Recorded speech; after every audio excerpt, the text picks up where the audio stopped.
could stay awake just to hear you breathing. Watch you smile while you are asleep.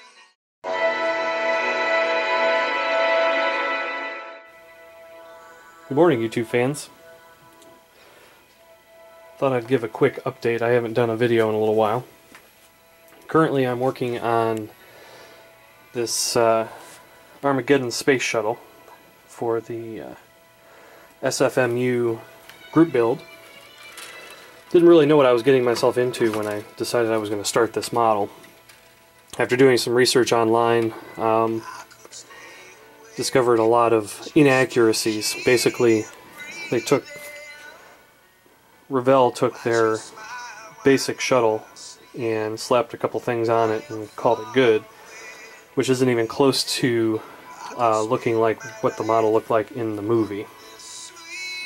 So I've done some research online. There's another user out there that I found a thread from a few years ago where they did this. There's actually a resin kit that exists out here for this model that's considerably more screen accurate. But all of this is being done by hand.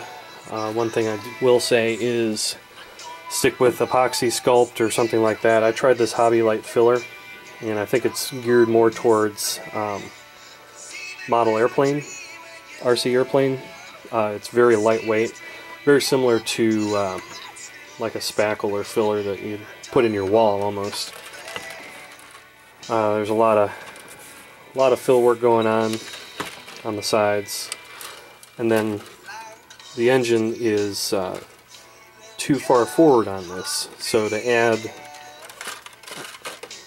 the needed distance there, I added some superstructure under it and then this Hobby Light stuff, but I also have some Aves on its way that I'm going to use to finish sculpting the back end of this and most likely extend these tubes. These should be a little bit longer, probably another half inch or so. So we'll do that. You can see I've got some lights back here. Also have these boosters that go on the top. Some lights in here. I haven't quite figured out if I'm going to be able to fish these wires down through or not, but I'm going to be crossing that bridge very soon. For the sake of the group build, which ends on Saturday of this week, I've had to make some concessions as far as what I am going to change and what my ability is going to allow me to do. But the Aves is going to allow me to extend this nose cone, make this a little bit flatter along here, and I'm just going to have to probably scribe some windows on here, and they're going to be painted, they're not going to be clear. So all in all, it's been an interesting project. I don't know that I would do it again. And then of course this little armadillo driller. I did drill out a spot for a light. I actually have the Blu-ray coming from Netflix today. I'm going to take a look at that on screen and see what that looks like from a lighting standpoint. I know on this there should be lights in the front, but the way I constructed this, I'm not going to be able to put them in. This is the base that I'm constructing for the project,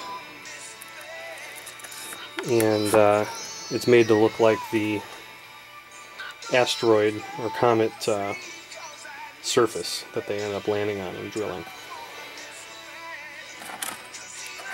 So that's it's going to be an interesting piece. All the electronics are going to go on the bottom here. I've experimented with painting foam like this. A lot of times the paint will eat that. This needs to get some texture. I'm thinking about using some of the spray spackling type materials. And it may eat it away a little bit, but I don't know that that's necessarily going to be a bad thing for this.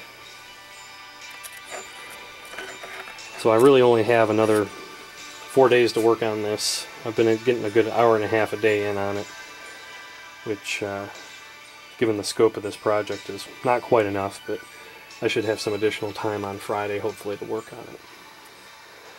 And of course what that means is the Galactica has been on hold. she's all glued together. Pretty happy with this so far. I've been really looking forward to getting back to this once I'm completed with the other project. There's an additional coat of paint of this metallizer. This is the aluminum metallizer that I've used on this.